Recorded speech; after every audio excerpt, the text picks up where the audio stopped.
Good evening, everybody, and welcome to this week's edition of Podcast Named Deferred. I'm your host, Seven. With me, as always, is my right-hand man, the sexiest man in Santa Ana. It's Craig Newton. And then we have a special guest with us this week from the We Don't Know Sports podcast. I am very excited. I finally get to talk some ball with this guy. Greg Rawlings, sir, thank you so much for joining us today. Good evening, guys. Appreciate you having me on. So tell me a little bit about the show. How did you guys even decide to start that? Well, it's actually started during college football season on a bar stool. You know how all great ideas could start there. But we actually remembered it the next day, and we started putting it together. And we named it We Don't Know Sports, just trying to jabbing at ourselves because there's three of us, and we're from all over the country. But like honestly, you put us in a room with three other people, and I felt like we could pretty much keep up with any of them. So we're just making it fun and keeping it, all sports on that one. And then I have, before that, so we're getting ready to hit 200,000 followers probably this week. So approaching quarter of a million. Yeah. So, but it started about the podcast. Awesome. We've got to interview several MLB players. Paul O'Neill, Brett Boone, just to name a few. But it's been a wild ride. Like if you'd have told 13-year-old me that I would be interviewing some of these ball players, I wouldn't have believed you. But it's blew up, man. And then I spiraled a baseball group off of We Don't Know Sports because I'm the baseball guy. And I believe you two may have met in there. I don't know. You're a matchmaker. We did. Yeah.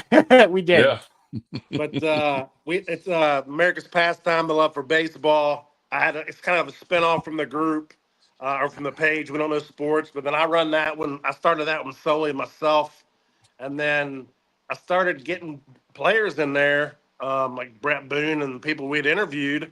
And then before I knew it, we had 100 players in there, and now we have over 500 players in there, and it's kind of taken off. It's really cool. I enjoy getting to sit in that group and just especially to see when some of those guys get talking about different things. Like I've learned, because like I played through high school, I know some about baseball. I watch it pretty regularly. I know some stuff about baseball, but to see those guys get to talking, and like that's how we met Stephen Weaver, who we used to do a show with, was in that group. Miss that guy every day. It was so fun to talk baseball with him. But getting to learn more about the game through the eyes of a player is so interesting to me. And thank you for that opportunity. Seriously.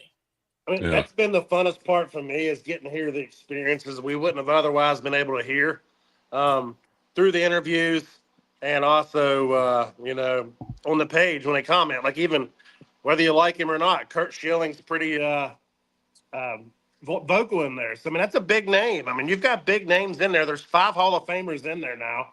Between Jim Cott, we got Jim Cott, Bly Levin, Billy Wagner just got in. Yeah. Trying to think who the other ones were. Oh, Dave Parker he's obviously just passed away. He's in there, and I'm drawing a blank on the other one. Heaven forbid.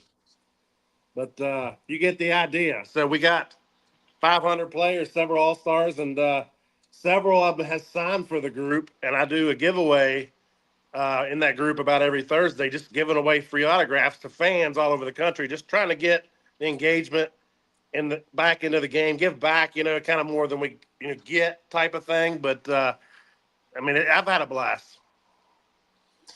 It's a really cool environment to be in, and I think you do a great job. And how often do you guys run? It's weekly, isn't it?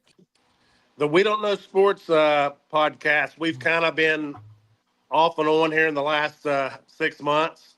We've been focusing more on the social media aspect of it currently. We're getting ready to start amping it back up, though, here heading into football season. But that's usually every Thursday night around 8 p.m. Okay. Man, I appreciate getting to talk ball and talk sports. Even like when I get going talking football with people that also know the game, I get the opportunity to learn stuff. So that's one of the reasons I appreciate having you here. I will say, I know we're going to be talking trade stuff tonight. Bob Nightingale just threw something up on X, Twitter, whatever you want to call it. The Cubs have been engaged with Guardians on Shane Bieber. After parting with Mike Soroka. Is that really something you think could happen with the cost of pitching right now at the deadline? I think in the wake of the Classe news and the fact that the Guardians now, my bad, they're not in a win now mode, man, because it's pretty much Detroit, and that's the only team that's going to make the playoffs out of that division if you look at the standings. That's pretty much Detroit, and then you're going to have your wild cards out of the West and the East. That's the way it's looking to me. I absolutely think they sell Bieber. It makes sense to me that they would. Especially because I think you get for pitching this deadline, you're going to get more of a return than you will in the offseason, I think. But for Cleveland, they're in that position where it looked good early on, but they need to sell. Build, start yourselves in a position where you can just come back next year. Just call it a down year because there's a lot of talent on that team. There's a lot of potential there. They just need to get right. Yeah, and he's been an injury risk for the last several years anyway. So I think at this point you just take what you can get out of him and call it a day. I completely agree. Craig, what do you think, man? Indians' loss is my Giants one hell of a big gain because Camilo Duvall is going to go big to somebody. They're going to pay big because he's the next best thing to Classe. So do you just want to go? You go ahead and think the Giants are out of it? Is that what you're saying? You're definitely selling? Yeah, they're selling. They're selling. Okay. Yeah. Bob Nightingale, I think Bob Nightingale and John Heyman both have said today that the Giants aren't committed to selling. I don't know how true that is. I think moving Tyler Rogers for prospects, to me, seems like a sell. But I agree. Right. And on top of that, though, since they acquired Devers, they've had the worst record in baseball. Yeah. So, it hasn't worked out the way they had hoped. Nope. I hoped for his sake that it would work out better for them. I'm not a hater of Rafi Devers. I just knew it was time for him to go. And I think there's a difference in that. There was just a complete communication issue between Rafi Devers and the Red Sox, and I don't think the Red Sox organization is perfect in it, but I also know that he could have handled stuff better. Maybe that's just how I interpret team player stuff, but I'm not Rafi Devers. I don't know how he took things, so I can't say that, so I'll just say it was time. But it's every once in a while, I pull up the numbers on StatMuse. Rafi Devers since joining the Giants, or I'll pull it up on Baseball Reference. And it seems like the more it happens, even with the fact that the Sox didn't get a lot in return, because Jordan Hicks hasn't been great. Kyle Harrison hasn't even called up. Tibbs is probably going to be a trade piece, and so is the other guy. And he's hitting .224 with the Giants. He's had what was it, 4 home runs, 2 of them were in one game. Hasn't hit a triple, only 15 RBIs. Like, stunningly low numbers, even for Raffy Devers in a slump. How could a player have fallen so quickly like that? That's my question. I don't know, but he's a major league version of a paper cut. Hey, with everything you just said, though, if he came back next year and started balling out from the beginning, it wouldn't surprise me. But I don't like. I felt like this whole DH thing, playing the field, was in his head, and he was trying to say the right things when he came to San Fran because they talked to him up front. But then again, he wasn't a good defensive third baseman, so chances are he's probably not going to be a good defensive first baseman either. But he was trying to do the right thing. So I'm thinking that's in his head a little more than he's letting on because it has been a problem all year. So I'm assuming it's carrying over to the batter's box. Agreed. I think you're right. And I've seen a couple of decent plays out of him since he started playing first at the Giants. So I will give credit where credit is due in that part. But he led the league like 6 or 7 of the last 8 years in errors at third base. Like that's a stunning amount of frequency. That's a stunning frequency of that for a guy that got a $250+ million deal and then got mad when he got pulled from the field. Oh yeah. There's that pulse again. That's all right. Just take some medicine. It'll be okay. You're in California. Just go get some of the good stuff. You'll be all right. Could be worse. You could be a Braves fan. Man, that's what happened with the Braves this year. What did you see?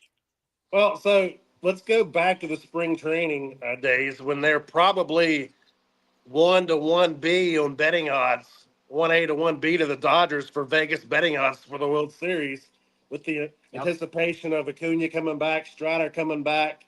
But to be honest, several things have happened. We can't hit the ball, and 2, every single starting pitcher that we started the year with is currently on the IL, 60-day IL, actually. Every single starter. And it seemed like you guys had some bullpen issues there, too, for a while. I don't know if that's still going on, but I know that your bullpen was struggling for a while there, too. Oh, it was mix and match for sure. And then Rafael Iglesias, man, which has usually been reliable. His ERA is over 5, and I think he's got like 5-6 blown saves already, something like that. And is Strider still out? Oh no, he's back, and he's actually pitching at the Bristol Speedway on Saturday. Oh, you see, he's my favorite pitcher. He's my favorite pitcher on the Braves. Like, if it was ever like your team's going to trade for your favorite player, I'm the first thing I'm grabbing is Strider, not Skeens. I like Spencer Strider. That mustache is just fantastic. Yeah. It's just amazing, and he's really good. I love his arm. So what do you think they should be working on now and in the offseason to try and get back to where they should be? Well, it's not a quick fix. They're definitely going to trade Ozuna for some teams. I hear Seattle. I heard Cincinnati, to name a few. And then they're also obviously going to try to move Iglesias because if he's not closing and he's a setup guy, it might not be so bad on him. But they're going to move every piece they can that's not locked up. And people that don't follow the Braves closely don't realize that the majority of their core is locked up long term.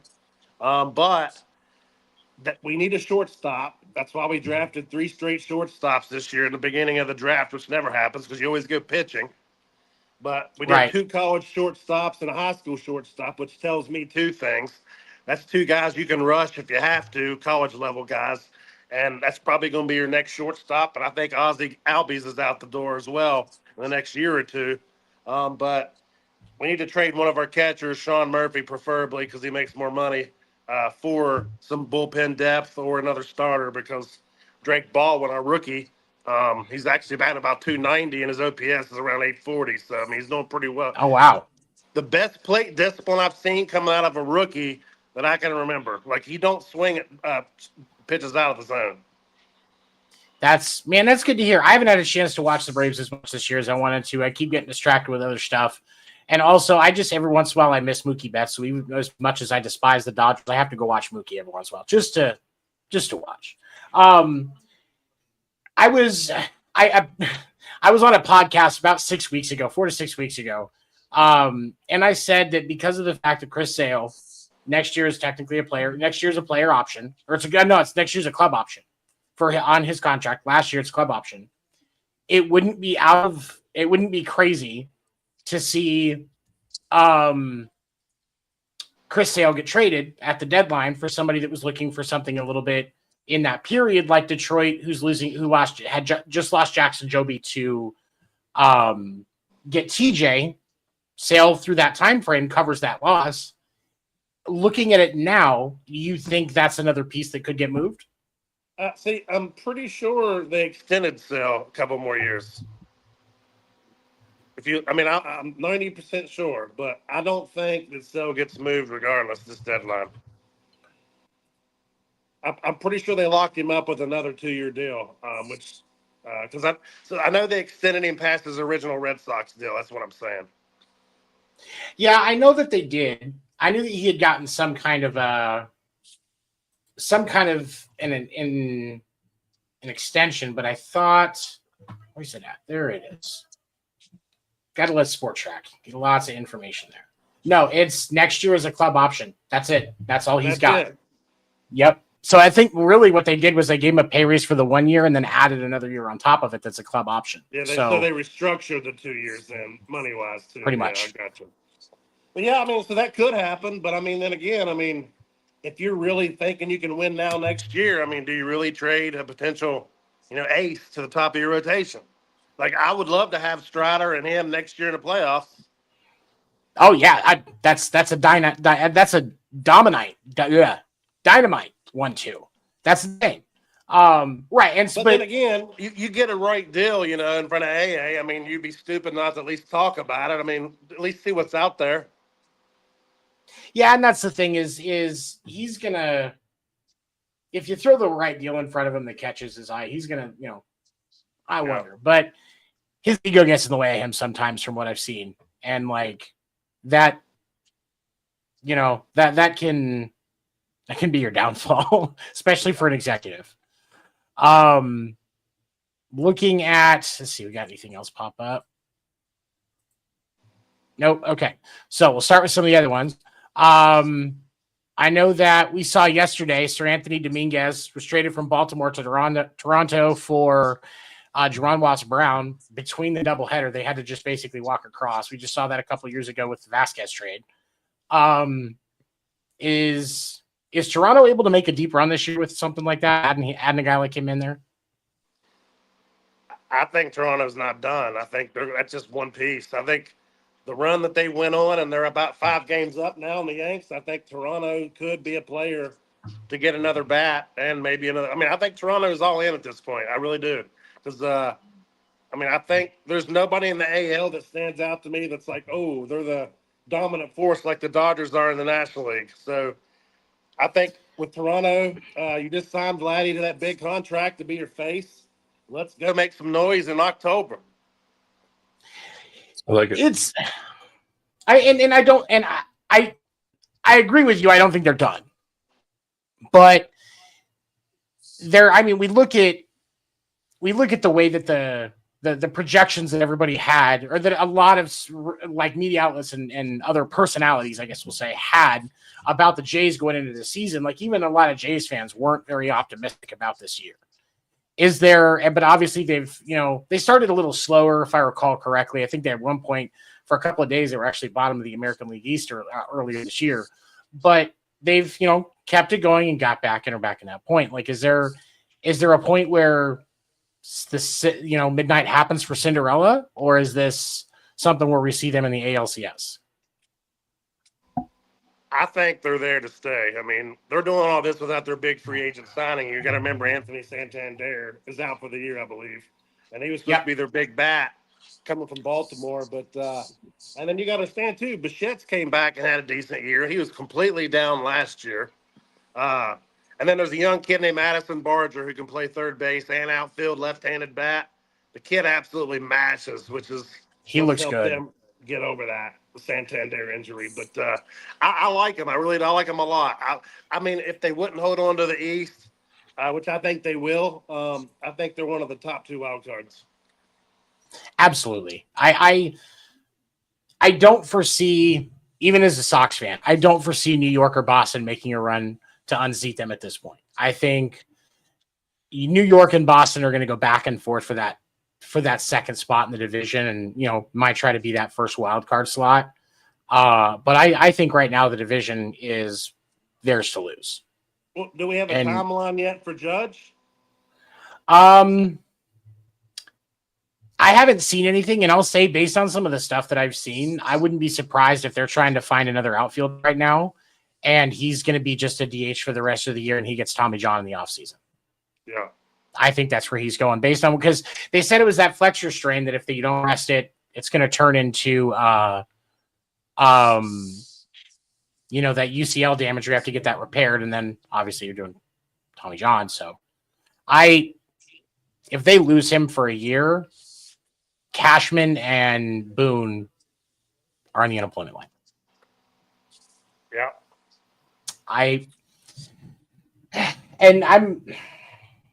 They've got to be on the hot seat now. With all the problems that team has had with their despite their roster, they've got to be on the hot seat at this point. Like, there's no way they can't be.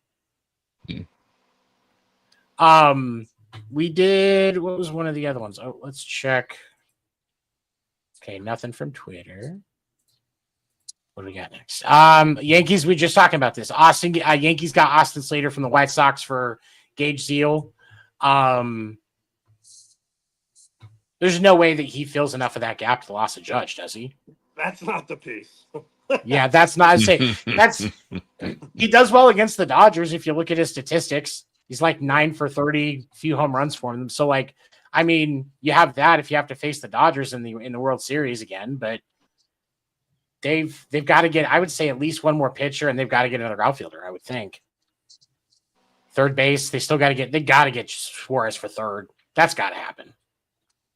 So for Suarez, I heard Detroit, Chicago, Seattle, and I think Philly maybe. But Seattle, I think, is the dark horse on that one. Because and if Seattle gets it, that to me, that puts Seattle and Toronto as the favorites in the American League instantly if Seattle gets Eugenio Suarez. What do you think? I agree with you in theory, but for whatever reason, no matter what we say, Houston keeps winning. So I'm on a hold-off reservation until I see Seattle take over that spot again. There's been a lot of conversations about Houston and Correa. Do you think something actually materializes there? They said if they bring him back, he's obviously not going back to short because they got Pena, and he would be playing third base. Yeah, he'd be going third. But I don't know. I mean, I think it's a good piece. I mean, they had Yordan Alvarez, who hasn't even hardly played this whole year, and that's their best hitter. So yeah, and he was an interesting piece. I remember everything when he left Houston and went to the Twins, because that was another one that the Giants were trying to get and couldn't land, and I was laughing the whole time. Greg didn't find it as funny as I did, but I thought it was hilarious. But he's, 267 this year. He does have 7 home runs. He's a contact hitter, though. Nobody expects him to go yard all the time. Defensively, can he make the switch to third? I think he'd be fine for third. I'm not saying he's going to be Bregman, but I think he could be serviceable. It's nice to have a player in your team that's a standard for something positive. I'm not going to lie.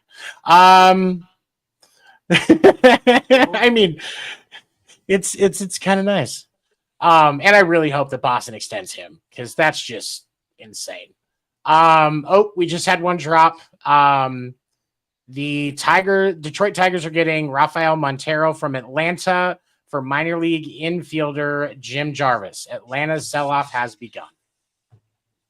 Yeah, that dude, man, he's hit and miss in the strike zone, so I'm not really worried about that chip leaving.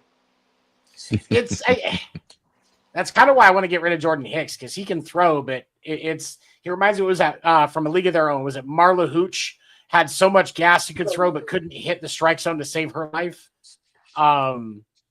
that's what Jordan Hicks is, and that's why it's like we don't have Devers' contract, but you can't walk anywhere near where Jordan Hicks is pitching for safety reasons. So, there's still a downside.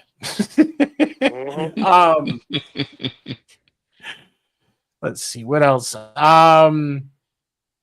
This is okay. Braves got Tyler Kinley from the Rockies. I saw that one. I thought that was a little bit of a boost there. Angels got Andrew Chafin and Luis Garcia for Jake Elder and Sam Brown from Washington. The Angels are buying right now. Like, that's insanity to me. I didn't know they knew how to do that. Like that's another LA team is actually buying what? It's usually only one. When they do, it's like Indiana Jones and the Temple of Doom or the Last Crusade. You have chosen poorly. Rendon. That's the type of players we lock up on the Angels. Oh god. I mean, the good thing about Rendon is you can still get some of your money's worth if you just put him as security for the players because he'll smack somebody if they get out of line. That'll work. So you can at least get a little bit back for him. Yeah. Clean the bathroom at this point. Let's see. And then Reds got Ke'Bryan Hayes from the Pirates for Taylor Rogers and Sammy Stratafura and cash. Are the Reds really making a push right now? I know standings wise they're in it. They're like 5-6 games over. So yeah, I'm surrounded by Reds fans here where I am in West Virginia because I'm like 2.5 hours from Cincinnati. Okay, so that's all I have to hear them talk about the Reds. But anyways, Reds fans are pissed off. I'm not gonna lie because Ke'Bryan Hayes, Charlie Hayes' son, great third baseman defensively, but he doesn't help their lineup at all. That's what they needed. So they're like, why did we get someone who can't even hit? Like, we can't DH for the guy. So what's the point of this trade? We need pop. And that's a relevant thing. They are 3 games out of the wild card. And the thing, like, for me, the National League is a little bit closer. Like, because I mean, that like the Cubs or Detroit the Cubs or the Brewers are going to win that division. The other one's going to be the first wild card. That's the Mets or the Phillies is going to be the second.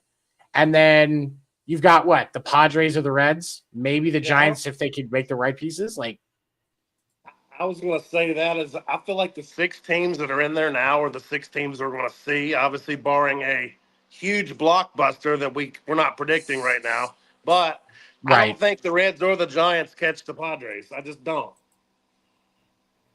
I agree. I don't disagree. It would be interesting to see just because, anything that makes Manny Machado angry does kind of make me chuckle a little bit. Just because, I do have to give a shout out, though, to the Milwaukee Brewers because everyone was up in arms when they traded away Craig Counsell. And guess what they've done since Craig Counsell went to the Cubs? The Brewers are still on top of the standings. You have Pat Murphy, who came over from college ranks at Notre Dame.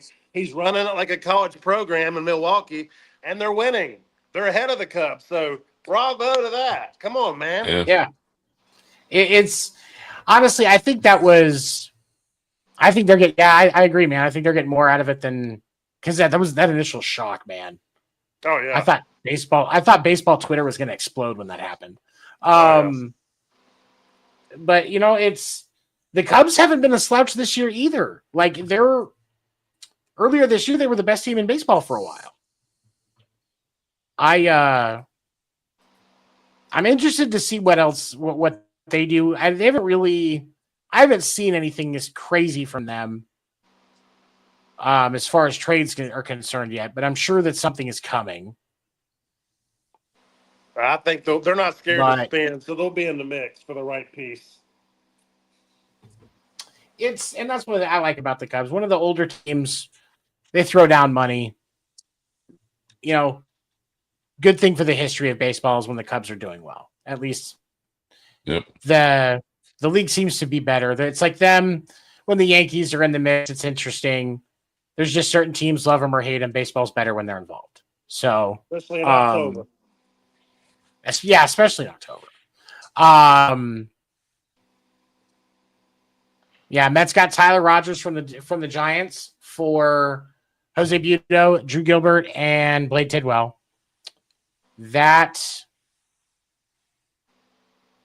The Mets being pushy right now is interesting because I don't all this to lose in the first round. Mets fans aren't happy about this trade. Ooh. They think the Mets overpaid for it, so I'm happy. Yeah, the right has Hesley. I think both of them because it was like 6 players from they got 2 in return between Hesley and Tyler Rogers. And they got Soto, I think, last week from Baltimore too. That's right, they did. I forgot about that. It's sometimes you watch the Mets do things and you're like, I understand you're supposed to be buying at the deadline, but are you really doing it correctly?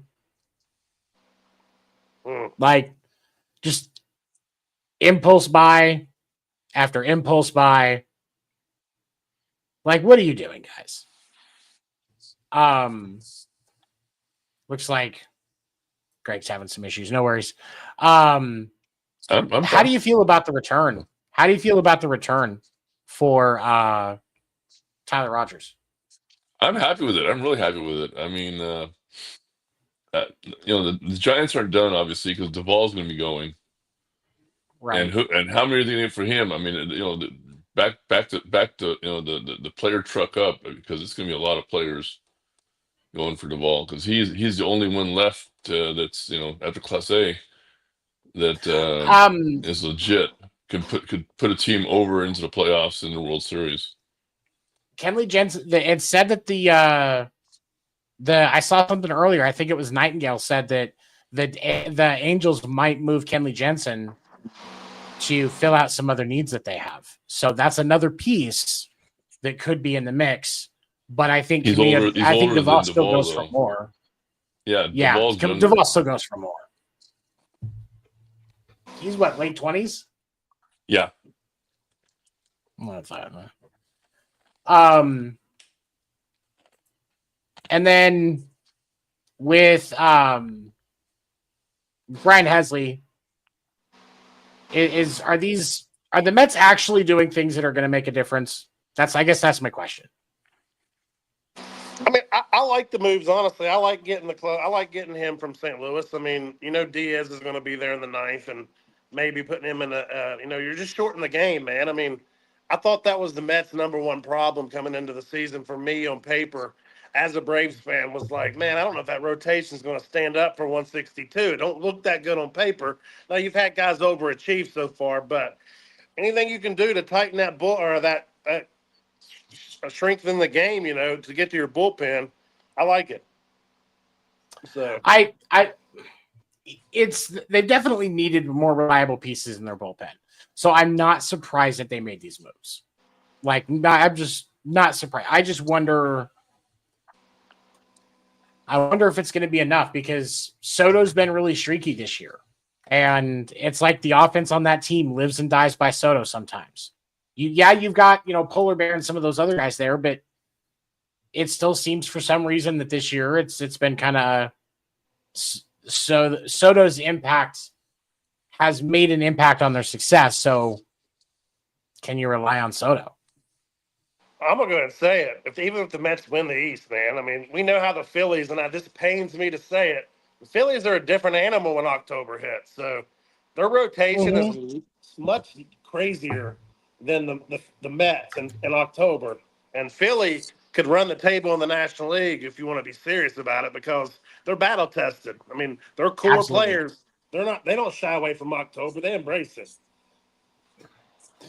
And they're pitching. I mean, it gets the playoffs. It gets down to 6 innings. Starting pitcher goes 6 innings. That's it. And then bring in the bullpen. Close it out. Shut it down. And with the Phillies, like, and I will talk about Bryce Harper in a second, but with the Phillies rotation, like, and I got a nice eye view of the Phillies recently watching the Sox series, and pitching wise, it's ridiculous. Zach Wheeler is lights out. Ranger Suarez, lights out. Jesus Luzardo, lights out. Christopher Sanchez, their fourth starter, lights out. And you didn't even talk about Nola. What if Nola comes back? Exactly. Yep. Or, and they have I think when you think about a 4-man rotation, because in the playoffs, more often than not, teams typically go more 4-man than 5. That's the strongest 4-man rotation in the National League right now. Yeah, definitely. As far as results are concerned. So unless the Dodgers get healthy at the right time, Philly could go on you're right, a huge tear through the postseason, be in the NLCS and even win it. I expect it. And especially the culture that they have on that team, leadership of guys like Bryce Harper, who had no problem. I'm getting myself a Bryce Harper jersey for this reason. Getting into Manfred's face and telling him to get the F out of the clubhouse. Like, that was beautiful. I had a little tear right here of joy when I saw that. It's have you ever gotten to watch somebody stand up to their boss and just cheer them on? Because I think that's kind of what it was. Yep, it was beautiful. It's the moment we all dream of having but never get to have it. But so that we're celebrating through him. Right. But that begs the question, though. Do you think the MLB finds a way to get the players to agree to a salary cap? No. Never happened. I mean, it could happen eventually, but I don't see it happening on the next one. I don't think they're ready for it yet. I think they're going to have to give and put a floor in before they can get to agree to a cap. And there needs to be a floor. That part I support. But I think if you're really going to make it interesting, you want to have a salary cap? Okay. We'll start at $350 million, but the salary floor is not less than 65% of the salary cap. Make them spend money. And if the owner's not, continually getting dinged for not spending money, guess what? Now you got to sell the team. Repeat offenders, you're not just paying a fine and spreading that money out to the players. Now you're at the risk of the league saying, all right, time to sell. In theory, you make a lot of sense. In theory. But unfortunately, the players will never go for it. I know that. Go for it, and owners won't go for it either. Yeah, that's what I was going to say. The owners wouldn't go for that at all. No. Well, and that's, if you're the players, you throw something like that out there going, all right, only way we'll agree to a salary cap is if there's a salary floor that's at least 65% of the cap. And just sit there. Mm-hmm. No bending. Just sit there. They'll drop it. I can't wait for Rob Manfred to be gone from this league. 2029 can't get here soon enough. I'm going to take that day off of work and just breathe a sigh of release that baseball is free. He keeps printing out money for the major league owners. He's not going nowhere. No, he's already said he's done in 2029. He's not coming back. Oh, really? Term. Yeah, he's not renewing his contract. Okay, good. Did you hear his warm reception in Cooperstown on Saturday? That was beautiful. Oh, he looks like the old guy on Scooby-Doo that calls the team in to figure out what's going on, and he's the monster the whole time. Yeah. See who this guy is.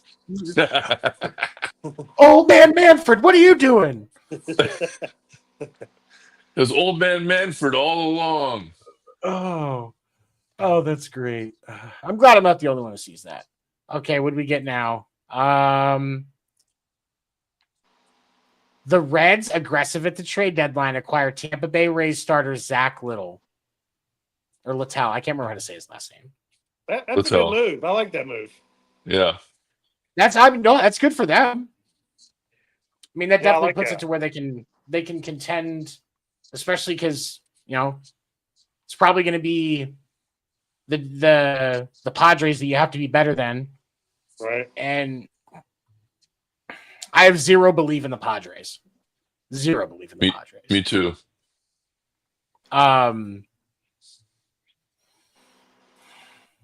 They're well, and I mean, and what shocks me is they're trying to act like they're buyers right now. They tried to tried to trade Dylan Cease to Boston for part of the package was going to be for Jarren Durant. He's their he's their second best pitcher right now, and their ace is on the IL. If you're trying to trade him away, what are you going to do pitching wise? And I mean, Boston doesn't want Cease anyway. They don't want a rental, but I was just, how are you trying to be buyers and say you're going to be buyers and you're competing? And the San Diego Pretenders. Yeah. Team pisses me off. Let's see. Anything else on that? Nope. Okay. Oh, I know I forgot to talk about this. Make sure I'm not missing any. We're up to date. Okay. So we did sadly have the passing this week of Rhino Sandberg, Cubs legend, passed away at 65 after a long battle with cancer. Greg, you're our guest. I'll let you take off on this first, man. What were your thoughts? It was kind of weird initially when I heard the news because I knew something was off the last few weeks because we knew originally when he was having the fight that he was doing better. And then I saw some Cubs players like John Lester and a few others wearing Rhino jerseys at Wrigley here recently. And then if you actually watched Cooperstown induction ceremony, she started off I can't remember, I think her name's Jane, the president of the Cooperstown up there. She started off with a Ryan Sandberg quote, and he wasn't there. So I felt like something was off, and we was getting ready to get some news, and then I think it was the very next day. But as far as Ryan itself, man, I grew up watching the Braves because, TBS, and then the Cubs were the team that I watched just as much as the Braves because they played so many day games on WGN that I knew if I had free evening or afternoon after school, I immediately ran home, turned on WGN because I knew Sandberg was playing, Harry Carey was calling the game, and the Cubs sucked so bad, but you always felt bad for them. But I mean, I loved rooting for the Cubs back then because they were the lovable losers. I mean, but it's talking about Ryan's legacy. I mean, he's probably the best second baseman I've seen play personally. And for my generation, obviously, you got your Rod Carews and Joe Morgan's probably the best ever. I'm not, in my opinion, but he's right up there in the upper echelon of second basemen. I mean, for a while, he was the all-time leading home run player for second baseman. Obviously, Jeff Kent is now, but and he had 9 Gold Gloves, only second to Robbie Alomar, so he could do it all. I mean, yeah. And then I'm sure Greg could speak to this better than me, but because I was 2 years old when I had him, but in '84, everyone knows about the Ryan Sandberg game, the 2 home runs off of Bruce Sutter in back-to-back innings against the Cardinals. He went 5 for 6 with like a million RBIs, and the rest is history. But Yeah. Rhino, I mean, he's probably, if you had to say in modern day second baseman, I think he's on your Mount Rushmore. Yeah. I'd say he's got to be. I mean, he was such a talented guy, and I didn't get to see him live. Obviously, I'm a little younger than you guys, but I've seen the video of him because when I kind of started adopting the Cubs as my second favorite team, similar because I'd watched them on WGN a bunch, but also I lived in Arizona, and the Cubs ballpark is my favorite ballpark to go watch a spring training game in. I love Sloan Park; it's amazing. And so I had, this love for the team and the fan base, which, Cubs fans are for the most part pretty good people. And, started learning the lore of Cubs fandom, if you will, and somebody mentioned the Ryan Steinberg game. And so I went home and I looked stuff up on it and found a video and watched the whole game. And wow. Just wow. Yeah, like it's on YouTube if you go looking for it. You're going to watch the Ryan Steinberg game, it's on YouTube. Greg, did you ever get to meet him? I interviewed him twice. What was you say Greg or Craig? Like? Sorry. I said Craig. Greg? You're good. No, sorry. Interviewed him twice, and difficult interviews, not because of his personality, but because he's so self-depreciating. I mean, just deprecating. Just he wanted to talk about his teammates. He wanted to talk about opposing players. He wanted to talk about the love of the game. He didn't want to talk about himself. So it was hard to pull him out of those interviews because he was so, I'm just a player, and so, but they're nice interviews. But I have a soft spot in my heart for him, not as a writer, but as a Giants fan at the time. Lower Pit earthquake hit in '89. The Giants beat the Cubs, obviously, in the NLCS. But it was kept quiet for quite a while over the years. But Ryan and his wife donated a large amount of money to the Earthquake Relief Fund for the Red Cross in San Francisco because of how the fans had treated Ryan's children and his wife while he was busy playing the game. His wife had nothing but positive things to say about the fans in San Francisco. They loved the city. They got a chance to walk around, between games and all that. And so when the earthquake hit, they felt impressed upon to go ahead and make a sizable donation, which they didn't want anybody in the media to find out. We found this out like years later, that they had done this anonymously. That's the kind of man he was, and I'm sorry for his family. I'm sorry for his wife and his kids. He was a great player, but obviously he was a greater man, and he will be missed. It's sad when you see a legend like that go. And man, the Hall of Fame inductions, Ichiro's speech was amazing. It was funny too. He called out the one writer who didn't vote for him. Yes. And I love the dig at the Marlins. The dig at the Marlins I thought was absolutely hilarious. I didn't even know who you were when you called to offer me a contract. Yeah. It reminded me like a major league. It's like, yeah, we have uniforms and everything.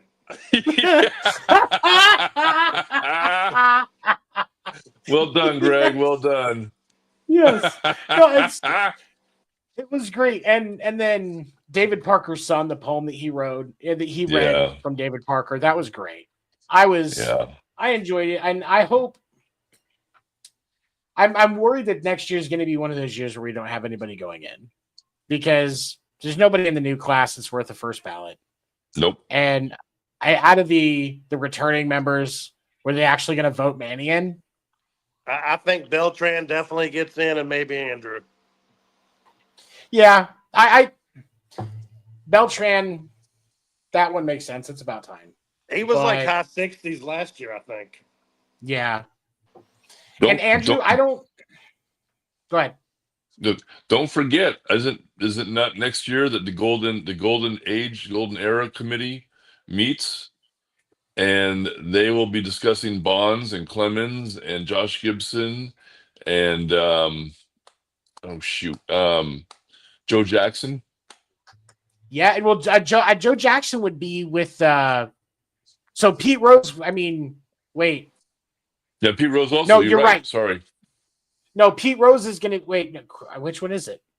No, this one is going to be the newer guy. So Pete Rose will be in this one with. Okay. Oh no, Pete Rose. They said Pete Rose is going to be with the Classic era because he played before 1980. So Pete Rose will have to wait. He'll go in. He'll probably go. He would make like if they give Joe Jackson in the Classic era one when that one meets. What was that? 2028, 2029.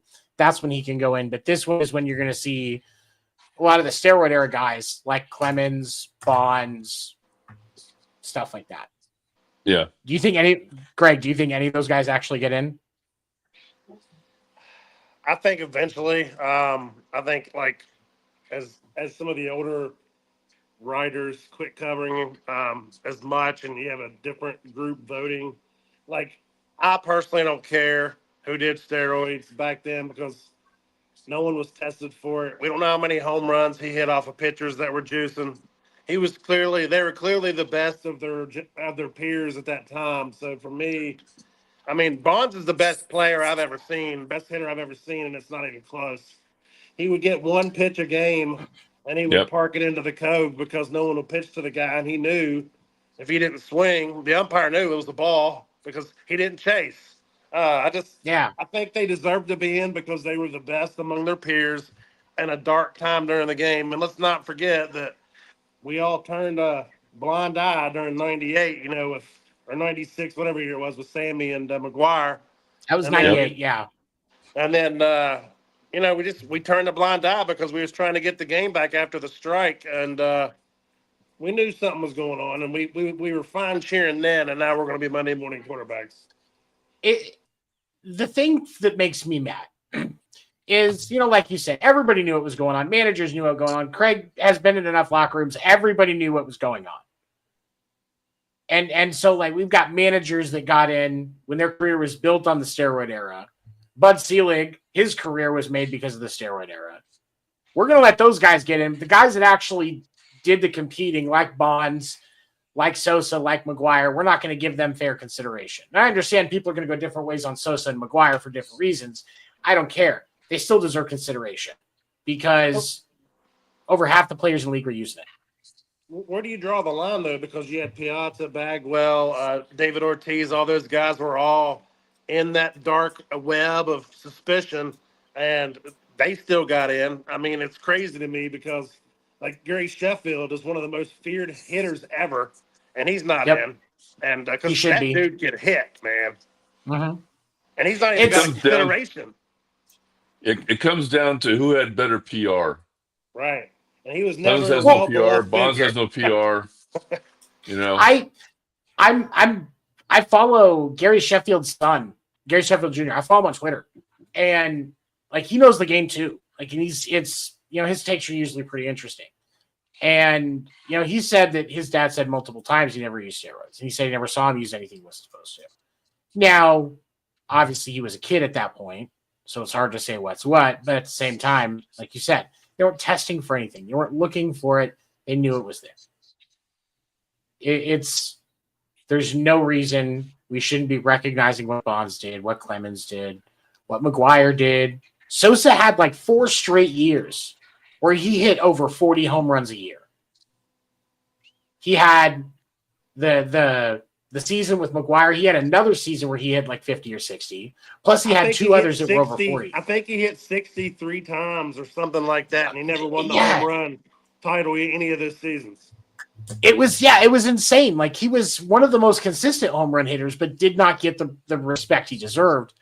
I remember because I used to live in Arizona, and so I would go to games at Chase Field. Back then, it was Bank One Ballpark, and I saw McGuire and Sosa both in that era, and I remember when McGuire had come in, they'd come in the day before. They'd come in early, so they'd done batting practice the day before, and there was damage to one of the lighting panels that was out in the outfield, over basically over where the pool was, one of those panels that was over in that area. He had hit a home run, and it hit that and shattered the panel,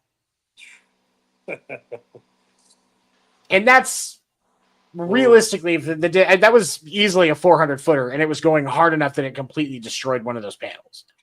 And that era did save baseball. We can't ignore that. We all know it did. Yep. So I'm of the opinion we should give these guys their flowers. They did what was asked of them and brought the game back, brought the sponsors back, brought the fans back. Leave it be. Now, I don't have a problem necessarily, and I know my opinion is just the same as anyone else's, but I don't have a problem with the folks like Manny or A-Rod who got suspended for it. If they never got in, it wouldn't hurt my feelings because they were testing it at that time, and they chose to still do it anyway. That part I understand. And I can have a discussion with that. And that's the hard part, because like with A-Rod and Manny, but also didn't David Ortiz fail the test too? And he got in first ballot. And I say that as a Sox fan. I think he failed a test or something, but it wasn't something about they didn't. I don't think he ever got suspended for it. He did. I don't remember him ever getting suspended for it, but I distinctly remember he failed the test at some point. I think it was while he was in Minnesota. I think it's one of the reasons why they moved him to Boston was because it was like, we're going to leave it alone, but you need to get the hell out of here and go somewhere else so people forget. Yeah. Kind of like when Jordan went and played baseball for a year after his dad died. But with Manny, with A-Rod, I get it. You know, and as a Red Sox fan, I was going to call him A-Rod because I'm like, it's in the contract. It's in the fan contract. I have to. But, like, honestly, like, at the same time,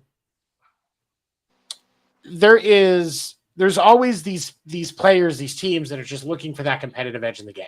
It's the nature of professional sports.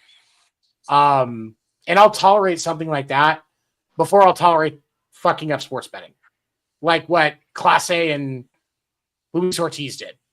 Before you move, I get it was a micro bet. A-Rod for me, he should never get in just on the basis we've had to listen to him being an announcer for 5 years now, and he is god awful like nails on a chalkboard. So he should never get in just for hurting my ears for all these years. He always looks like he's constipated. He does. He does. And I don't know, like, you can tell he can't smile. It's like he does this and water just runs out of his mouth because all the injections. Did J-Lo really like just suck the life force out of him? Is that kind of what happened with it? I think it's possible. Like, because you've seen Beetlejuice, right? I think that's what happened to him. He's a soul sucker. Oh God, that's great. So, man, with Classe and Ortiz, how hard is it to not gamble on your own sport? Well, I mean, every TV network called DraftKings now. That's kind of ironic. And then every field has DraftKings advertisements around it. So, I mean, like, it's kind of a double standard. But obviously, you shouldn't be betting on your game. I get that. But we're in a gambling world now. And but it's so accessible for everyone that it's so tempting, I would say. I mean, but I don't know. It's weird because now we embrace the gambling, but you can't do it. Just only bet on basketball, I guess.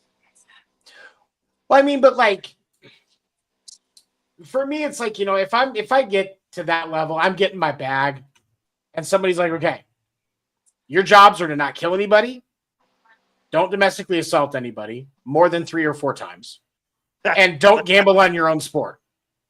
Yeah. What? Luis Arias is going to get a job in Major League Baseball. He's probably going to get signed in the next week once the deadline's done. I don't want it to happen because he's a piece of trash, but it's going to happen. But like they say, just don't bet on baseball. Okay. I've lost enough money betting on baseball regularly. You say don't do it. I'm just going to lose more money on the Chiefs. Like it's. I understand what you're saying, and I agree with that. In every clubhouse you walk into, that I walked into, there's 2 big posters. One is the uniform, House of Two Warren. The other one is the no gambling policy. They're side by side in the Giants clubhouse, side by side in the A's clubhouse. I'm sure side by side everywhere else. And they're at the beginning of the clubhouse, and they're in the players' lounge. They're freaking everywhere. So, but like, because I mean, ultimately, if somebody wants to break the rule, they're going to break the rule. They're going to find a way to do it. Whether it's, you know, having somebody place a proxy bet, like here, I'm going to give my guy that's just a part of my entourage $50,000 to go place a bet on the Yankees over the Tigers. Like there's going to be people that do that just because they feel like they can. But suddenly everyone has interpreters now. Right, exactly. Suddenly everybody has interpreters. Well, but then the question becomes like, but where do you draw the line though? Because you look at the umpire that got fired in the offseason. He was one of the best umpires in the game, called, you know, a lot of accurate games. And he got fired because somebody else used his sports betting account to bet on baseball. And that's even what the league said happened. So where does the line go? I feel like if you're going to do that to that umpire, who they said in their own investigation, according to what you just said, I feel like that the players should have the same strict guidelines. If like you're going to dismiss one of your best umpires, that the players should be like, well, you're not playing anymore. Yeah, exactly.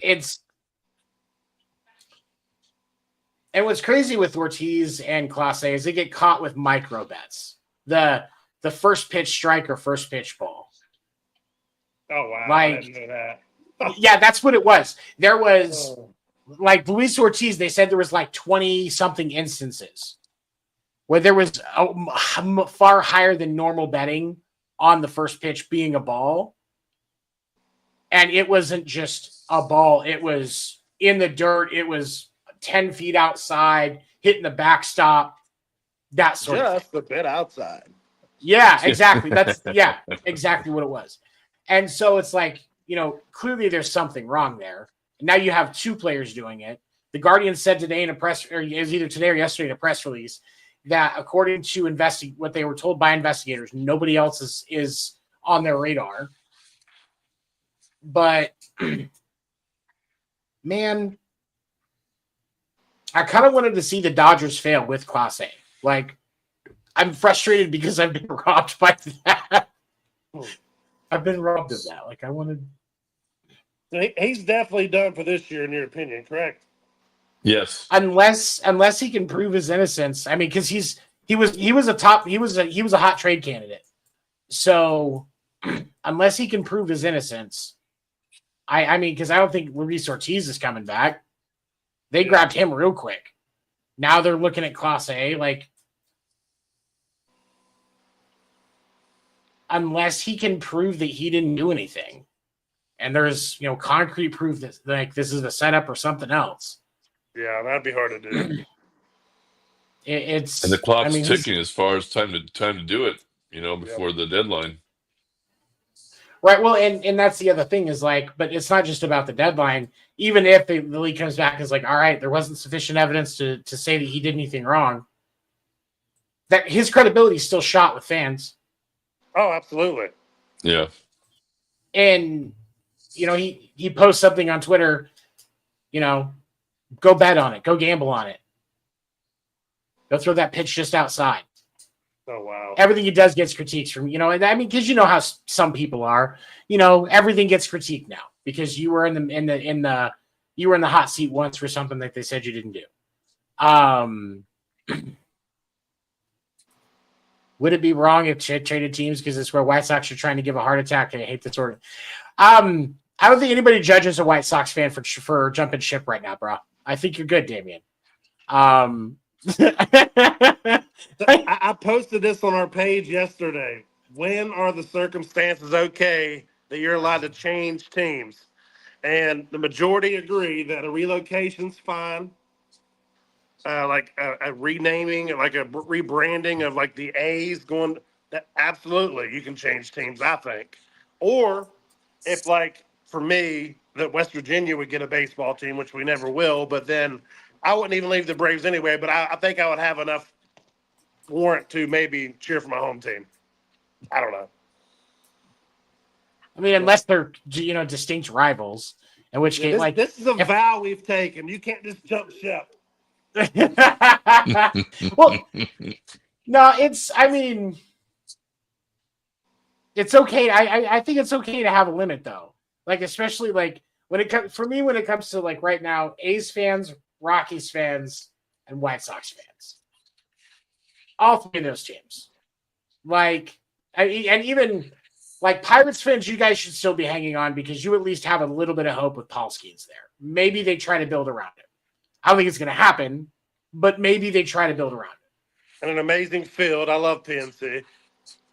Yeah, I want to go see PNC and Camden Yards, along with going up to Fenway. Like, I want to see all three of those parks when I make it to the East Coast because it's But do you? I just say like if it's that bad, or you're hoping they sell the team, like everybody's right now, like White Sox, there's fans that are staying loyal. They're waiting for 2029 when Steinbrenner sells the team to, was it Justin Ishbia? I think it's who was that's kind of in that agreement with him now on that. You got to just be counting the days because he'll at least put money into it. I would think. All right. Let me see. Was there anything else we were going to talk about today? Let me see if there's any other trades that have dropped. Let's check that real quick.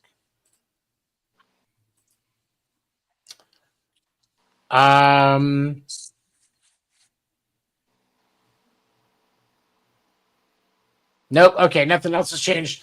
All right.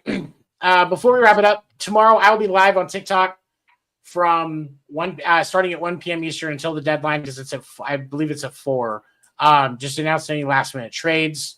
I'll probably jump on tomorrow morning at 2 Wire2Wire Sports for the Coffee and Sports in the morning to talk about anything that comes out overnight. If I get any sleep watching Twitter, definitely check out We Don't Know Sports. Greg's group, America's Pastime, is a great baseball group. If you're a baseball fan, you should be in that group. It's amazing. A lot of good conversation. Former athletes. Don't bug them. Don't bug them. Don't be a dick. Don't be that guy. But there's a lot of people in there that are just really cool. Greg, any final thoughts before we go tonight? As I told you guys, I'm up to talking baseball. It is a little past my bedtime. I appreciated you guys letting me come on the show. I don't know, man. I like to come back on when I'm representing the A a little bit better, but I'm always down, fellas. I appreciate you. I appreciate you coming on, Greg. I appreciate you coming on, Greg. Thank you so much, man. You're always welcome anytime, like I said before. Craig, any final thoughts tonight, man?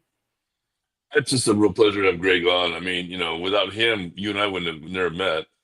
So, I mean, and look what we got started going. I mean, so Greg's a very humble guy. He's got a freaking phenomenal Facebook group for those listeners out there.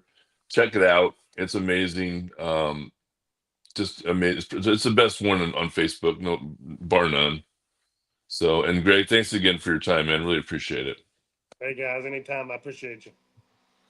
Thank you so much, man. We appreciate you. We'll definitely have you back on. Maybe come closer to the playoffs. We'll get you to join us for some postseason talk. For my friends here and for all of us at Wire2Wire Sports, we thank you so much. Make sure to check out all of our shows, Wire2Wire Sports content on all socials. We do appreciate you. Thanks, everybody. Have a great night.